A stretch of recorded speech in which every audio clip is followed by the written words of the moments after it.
এই তাৰিখত আমি দুখ প্ৰকাশ কৰিবৰ কাৰণে প্ৰেছ মিট কৰিব লগা বাধ্য হৈছোঁ। যোৱা 2019 জানুৱাৰী লাষ্টত ৰঞ্জন দৈমাৰী ছাৰৰ কেছটো লোৱাৰ কোৰ্ট এবাৰ CBI কোৰ্টে কনভিক্ট বোলে জাজমেণ্ট প্ৰকাশ কৰিছিলে। সেই জাজমেণ্টটো আমি মানি ল'ব নোৱাৰিম বোলে আমি হাইকোৰ্টত আকৌ এপিল হিয়াৰিং কৰিছিলোঁ।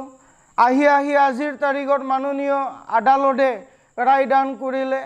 আজিৰ তাৰিখতো আমি দেখাবলৈ পালোঁ আৰু শুনিবলৈ পালোঁ কি লাইফ সেন্টেন্স আকৌবাৰ ৰঞ্জন দৈমাৰী ছাৰক লাইফ সেন্টেন্স দিখিনি জেলত ৰখা হ'ল।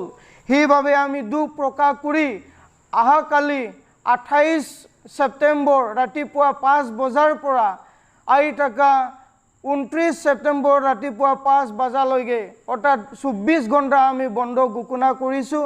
আৰু এই বন্ধটো আমি প্ৰাক্তন NDFB হয় সেইটো ডিক্লেয়াৰ কৰিছোঁ। আৰু সেই বন্ধ কৰাৰ সুযোগ দিছে বনচু অৰ্গেনাইজেশ্যন, তাৰ লগত Bodo women justice forum organisation, BPCPA organisation,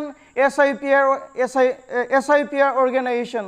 আমি আশা কৰিছোঁ অহাকালিৰ দিনত আমি যি বন্ধ ঘোষণা কৰিছোঁ সেই বন্ধটো সমগ্ৰ অসমে সন্মান জনাব আৰু আমাৰ যি দুখ প্ৰকাশ কৰিছোঁ আমাৰ লগত যেন সকলোৱে সহযোগিতা কৰিব সেইটোৱে কামনা ৰাখিছোঁ।